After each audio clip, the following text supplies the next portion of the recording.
नमस्कार, स्वागत है आप सभी का टाइम्स नाउ भारत में। मैं हूं आपके साथ नैना यादव, लेकर हाजिर हूं आपका पसंदीदा खास शो भाग्य योग। और मेरे साथ में स्टूडियो में मौजूद हैं एस्ट्रो साइंटिस्ट आचार्य राजेश तिवारी जी। आचार्य जी, बहुत स्वागत है आपका कार्यक्रम में। धन्यवाद। टाइम्स नाउ नव भारत के सभी दर्शकों, माता बहनों को मेरा प्रणाम, छोटे बच्चों को राम राम। तो आइए करते हैं भाग्य योग की शुरुआत। और जैसा कि आप जानते हैं, इस खास कार्यक्रम के माध्यम से हम न सिर्फ ग्रह योगों की बात करते हैं, उनका विश्लेषण करने के साथ ही सटीक समाधान भी बताते हैं। राशियों के अनुसार आपका दिन कैसा रहने वाला है कल का, वो तो आप जानेंगे ही, साथ ही अपने कल के दिन को कैसे आप सफल बनाएंगे वो उपाय भी होंगे। जिनका जन्मदिन है उनके साल भर का लेखा जोखा भी होगा। आचार्य राजेश तिवारी जी से हम रंग शास्त्र की आज खास जानकारियां लेंगे, तो योगिनी सोनम से जानेंगे थकावट दूर करने वाला योग मंत्र। लेकिन शो की शुरुआत में आइए सबसे पहले जान लेते हैं कल का उपयोगी पंचांग क्या है। आचार्य जी, कल 14 अप्रैल 2023 दिन शुक्रवार, वैशाख मास के कृष्ण पक्ष की नवमी तिथि, नक्षत्र उत्तराखाड़, चंद्रमा मकर राशि का भोग करेगा। राहु काल सुबह 10:46 से 12:21 तक, इस बीच कोई शुभ कार्य न करें। दिशाशूल पश्चिम दिशा की तरफ है। घर से निकलते समय ओम सुंग शुक्राय नमः मंत्र का जप करके निकलें। तो शुभ समय कौन सा है और कौन सा अशुभ समय है, ये तो हमने आचार्य जी से जान लिया। लेकिन आचार्य जी, आज किस खास विषय पर हम करेंगे चर्चा? आज हम बात करेंगे सूर्य के राशि परिवर्तन की। मैं बताऊंगा कि राशि के अनुसार सूर्य के बदलने से या सूर्य जो अपनी चाल बदल रहा है, आपके जीवन पर क्या असर डालने वाला है। इसके साथ ही साथ अशुभ योग को समाप्त करने वाले उपाय भी होंगे। आज के विषय पर हम आए, लेकिन उससे पहले आचार्य राजेश तिवारी जी से जान लेते हैं भाग्य चक्र के अनुसार आपकी राशियों का हाल।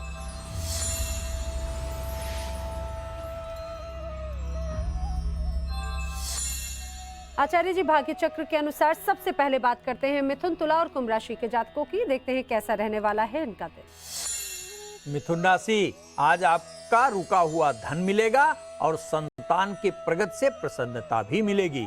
तेज वाहन बिल्कुल मत चलाइएगा। गरीबों में अन्न के दान से दिन और सुखद और आनंदमय होगा।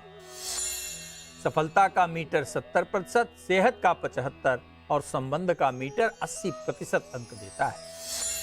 तुला राशि, लंबे समय से प्रतीक्षित कार्य आज पूरा होते हुए दिखाई देते हैं। जीवन साथी के सहयोग से पारिवारिक संबंध सुधरेंगे। संतान की प्रगति से घर भी आनंदित रहेगा। स्वयं को श्रेष्ठ साबित करने का प्रयास बिल्कुल मत करिएगा। घर से निकलते समय दही अवश्य खाइए। सफलता का मीटर 75%, सेहत का 70% और संबंध का मीटर 75% अंक देता है। कुंभ राशि, द्वादश घर में गोचर कर रहा चंद्रमा मानसिक तनाव प्रदान करेगा और धन का व्यय भी होता साफ दिखाई देता है। अनावश्यक वस्तुओं की खरीदारी से बचिएगा।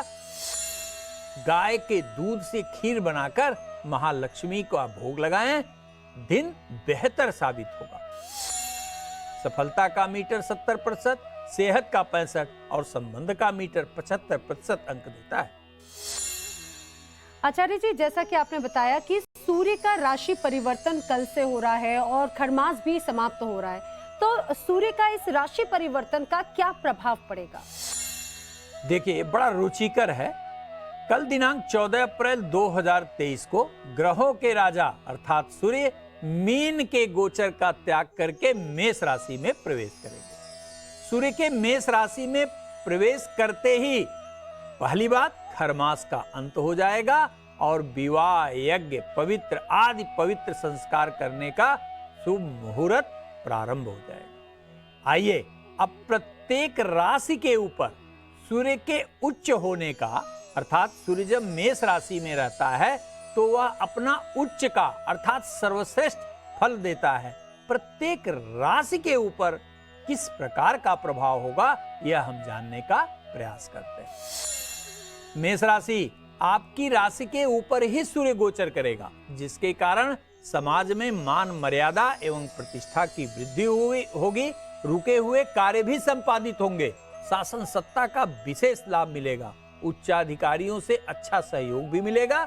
नौकरी में उन्नत, आर्थिक लाभ, प्रतियोगी परीक्षा में सफलता आदि परिणाम प्राप्त निश्चित रूप से होंगे।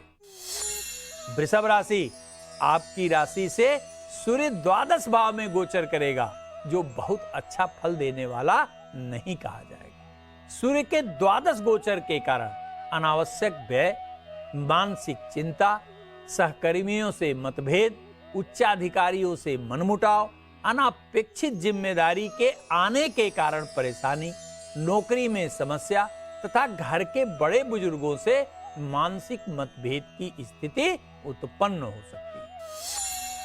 मिथुन राशि वालों के लिए कैसा है? सूर्य का एकादश भाव का गोचर आपको सभी प्रकार से लाभ प्रदान करने वाला सिद्ध होगा। राशि से लाभ के घर में गोचर करने के कारण जहां चलते हुए कार्यों में सफलता प्राप्त होगी, वहीं आय के नए स्रोत का सृजन भी होगा। कर्क राशि, दशम भाव में सूर्य के गोचर के कारण 14 अप्रैल से 15 मई तक आपको लगभग प्रत्येक कार्य में सफलता प्राप्त होने जा रही है। नौकरी में प्रगति तो होगी ही होगी, समाज में भी आपका मान सम्मान बढ़ेगा। आगे हम आचार्य जी से सिंह, कन्या, तुला और वृश्चिक राशि के जातकों पर सूर्य के राशि परिवर्तन का किस तरह से प्रभाव होगा ये जाने, लेकिन उससे पहले भाग्य चक्र के अनुसार जान लेते हैं अगली 3 राशियों का राशिफल।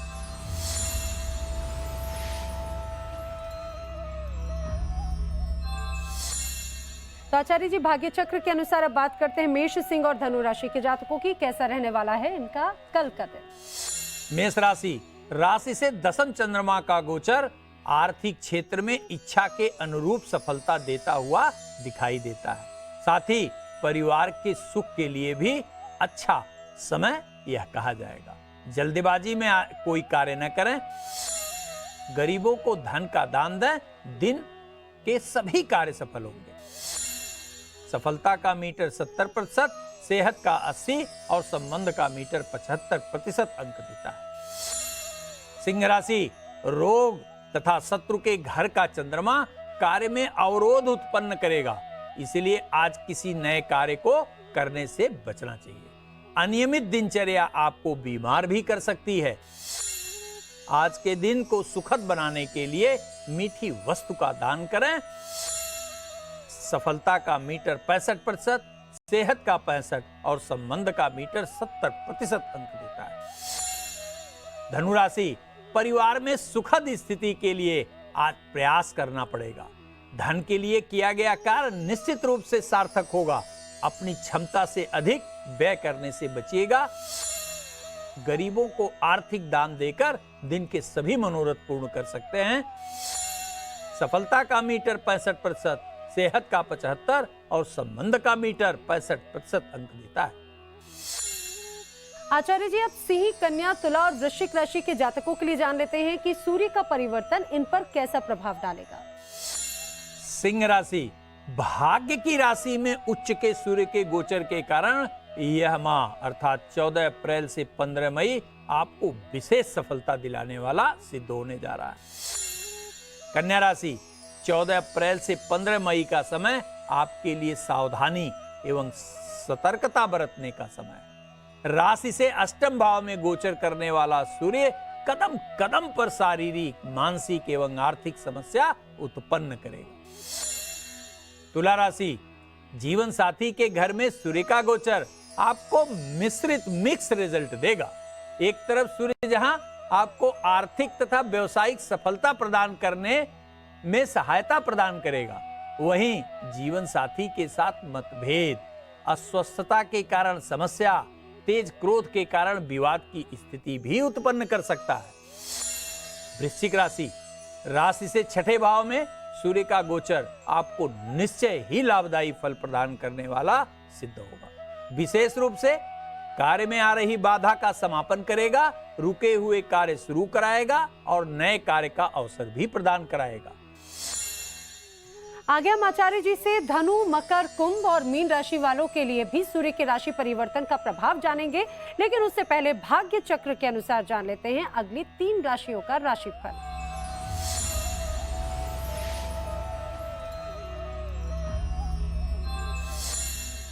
आचार्य जी, भाग्य चक्र के अनुसार अब बात वृषभ, कन्या और मकर राशि के जातकों की करते हैं। कैसा रहने वाला है इनका कल का दिन? वृषभ राशि, आज के दिन भागदौड़ आपकी बढ़ेगी, लेकिन भाई बहनों का अच्छा सहयोग मिलेगा और पूर्व के निवेश से अच्छा आर्थिक लाभ भी मिलेगा। आज घर की महिलाओं को कष्ट बिल्कुल मत दीजिएगा। आज के दिन अपने माता पिता का और गुरु का आशीर्वाद लेके कार्य प्रारंभ करिए। सफलता का मीटर 75%, सेहत का 65% और संबंध का मीटर 80% अंक दे रहा है। कन्या राशि, नौकरी के लिए किया गया प्रयास आज सार्थक होगा। व्यवसाय में भी अपेक्षा के अनुरूप आज सफलता आपको मिलेगी। आज के दिन गरीबों में धन का दान आपके लिए बड़ा कल्याणकारी सिद्ध होगा। दिन को और बेहतर बनाने के लिए गाय को गुड़ अवश्य खिलाइए। सफलता का मीटर 75, सेहत का 65 और संबंध का मीटर 80% अंक दे रहा है। मकर राशि, राशि पर गोचर कर रहा चंद्रमा तथा पंचम भाव में मजबूत शुक्र की अवस्था व्यवसायिक कार्यों में अप्रत्याशित लाभ देगी और जीवन साथी का विशेष सहयोग एवं स्नेह दिलाएगी। आज के दिन गरीबों में धन का दान बड़ा ही लाभकारी सिद्ध होगा। दिन को और बेहतर बनाने के लिए गाय को गुड़ अवश्य खिलाइए। सफलता का मीटर 75%, सेहत का 65% और संबंध का मीटर 80% अंक देता है। आचार्य जी, अब सूर्य के राशि परिवर्तन का अंतिम 4 राशि जो हैं उन पर क्या प्रभाव पड़ेगा, ये जान लेते हैं। धनु राशि, आपकी राशि से पंचम भाव में सूर्य का गोचर भाग्य को बढ़ाने वाला सिद्ध होगा। 14 अप्रैल से 15 मई का समय आर्थिक क्षेत्र में विशेष सफलता प्रदान कराएगा। सूर्य के मजबूत होने के कारण एक तरफ जहां आपको नौकरी और व्यवसाय में उल्लेखनीय सफलता मिलेगी, वहीं पूर्व के किए हुए कार्य में मान सम्मान भी मिलेगा।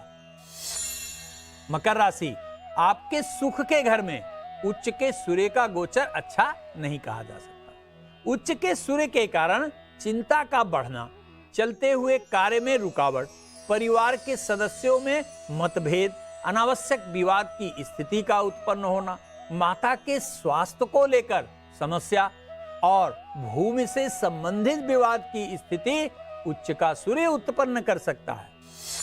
कुंभ राशि, उच्च का सूर्य आपकी राशि से तृतीय भाव में गोचर करेगा।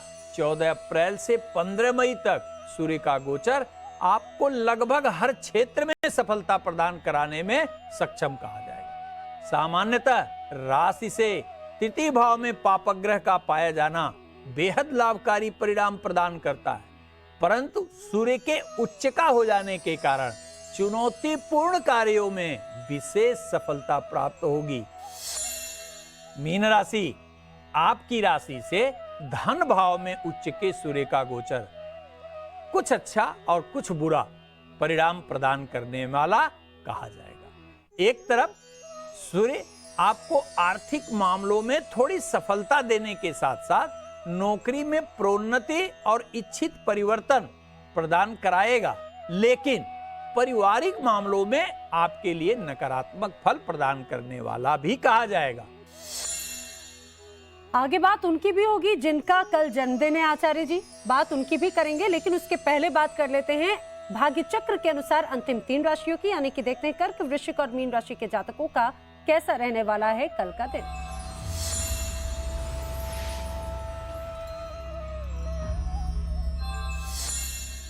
कर्क राशि, राशि से सुख के भाव में गोचर कर रहा चंद्रमा भूमि, भवन और वाहन से संबंधित कार्य कराएगा और आर्थिक प्रगति भी सुनिश्चित करेगा। जल्दीबाजी में लेकिन भूमि और भवन का सौदा बिल्कुल मत करिएगा। आज गरीबों में सफेद अन्न का दान आपके सभी मनोरथ पूर्ण कराएगा।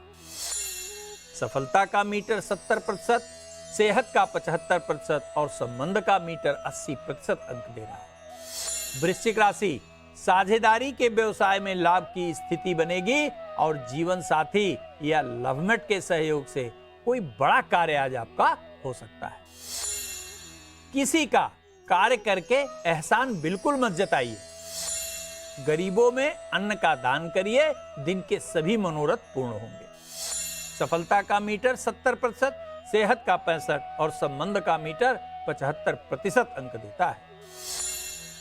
मीन राशि, लाभ के घर में गोचर कर रहा चंद्रमा आर्थिक प्रगति के लिए किया गया प्रयास सार्थक बनाएगा और अपने बड़ों का लेकिन पूरा पूरा आदर और सत्कार करना होगा। अनावश्यक खरीदारी से भी बचना होगा। गाय के दूध से खीर बनाकर महालक्ष्मी का भोग लगाने से दिन के सभी मनोरथ पूर्ण होंगे। सफलता का मीटर 70%, सेहत का 65% और संबंध का मीटर 75% अंक देता है। आगे हम कार्यक्रम में योगिनी सोनम से जानेंगे थकावट दूर करने वाला खास योग मंत्र, लेकिन उसके पहले आचार्य जी बात उनकी कर लेते हैं जिनका कल जन्मदिन है। पूरा वर्ष उनके लिए कैसा रहने वाला है और पूरे साल को सफल बनाने वाले खास उपाय क्या हैं? जिनका कल जन्मदिन है उनको मेरी तरफ से बहुत बहुत बधाई और ढेर सारा प्यार। 14 अप्रैल को जन्म होने के कारण आपका बर्थ नंबर या मूलांक 5 है। 14 अप्रैल को जन्म लेने के कारण आपके व्यक्तित्व पर बुद्ध का गहरा प्रभाव है, जो बुद्धि, विवेक, तर्क आदि का नेतृत्व करता है। वर्ष 2023 का अधिपति केतु नामक ग्रह है, परंतु बुद्ध की मित्रता के कारण आपको अपने शिक्षा, बुद्धि तथा तर्क शक्ति के द्वारा सुखद परिणाम प्राप्त होगा। आगे हम कार्यक्रम में आचार्य जी से रंग शास्त्र की भी खास जानकारियां लेंगे, लेकिन उसके पहले बात आपकी सेहत की करते हैं। अगर आप भी बार बार थकावट महसूस करते हैं और इससे निजात पाना चाहते हैं तो आइए इसका योग मंत्र जानते हैं योगिनी सोनम से। नमस्कार, मैं सोनम। आज हम थकावट के बारे में बात करेंगे। आजकल की आधुनिक भागती दौड़ती जीवन शैली में ना तो इंसान को खाने का समय मिलता है और ना ही सोने का, और आराम तो भूल ही जाइए। अगर ये स्थिति लगातार बनती रहे तो शारीरिक एवं मानसिक समस्याएं पैदा हो सकती हैं। तो चलिए ऐसे कुछ योगासन करते हैं जो आपको कम समय में ज़्यादा से ज़्यादा आराम दिलाएंगे। चलिए शुरू करते हैं। बालासना, सीधे बैठ जाएं। अब आप वज्रासन में इस तरह बैठ जाएं। सांस लेते हुए दोनों हाथों को ऊपर की ओर लेकर जाएं। अपने शरीर को ज़्यादा से ज़्यादा ऊपर की तरफ खींचें और सांस छोड़ते हुए अपने शरीर को आगे की तरफ लेकर आएं। और अगर आपसे बन पाए तो अपने माथे को जमीन से छूने की कोशिश करें। कम से कम 1 मिनट इसी स्थिति में बने रहें। सांसों को सामान्य रखें और कोशिश करें कि आप अपने शरीर को ज्यादा से ज्यादा रिलैक्स कर रहे हैं। ध्यान रहे आपकी पीठ सीधी होनी चाहिए, साथ ही साथ आपके दोनों हाथों को भी सीधा रखना है। अपने दोनों हाथ जमीन से लगा लें या फिर अपनी क्षमता अनुसार बालासना में बने रहें। सांस लेते हुए अपने दोनों हाथों को आगे सीधा करें। अब वापस अपनी स्टार्टिंग पोजीशन में आ जाएं। आप कोशिश करें कि आप इस आसना में ज्यादा से ज्यादा समय बिता पाएं और इसको रोजाना 2 से 3 बार दोहराएं। मकरासना, सीधे बैठ जाएं। अपने हाथों का सहारा लेते हुए आप अपने शरीर को आगे की तरफ लेकर आएं और अपने दोनों घुटनों को सीधा कर लें। अब सांस छोड़ते हुए आप जमीन पर पेट के बल लेट जाएं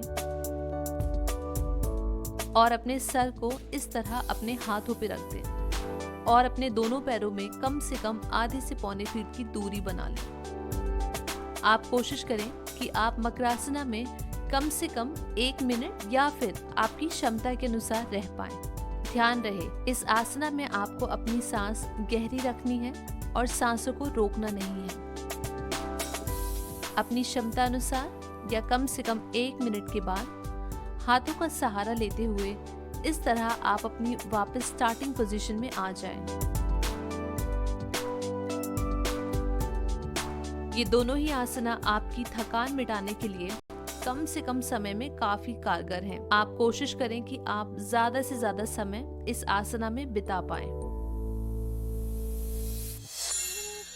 आचार्य जी, आज हम बात करें रंग शास्त्र की, तो रंग शास्त्र में आज क्या है खास? यदि आपके फ्लैट में पर्याप्त सूर्य की किरणें न आती हो तो पूर्व दीवार पर हल्का गुलाबी रंग लगाने से ऊर्जा में सुधार होता है तथा यदि रक्त श्याम रंग के पर्दे पूर्वी दीवार या खिड़कियों पर लगा दिए जाएं तो बहुत हद तक सूर्य की ऊर्जा को संतुलित किया जा सकता है। तो आज के लिए भाग्य योग में फिलहाल इतना ही। कल फिर होगी आपसे मुलाकात, तब तक के लिए दीजिए इजाजत। नमस्कार। नमस्कार।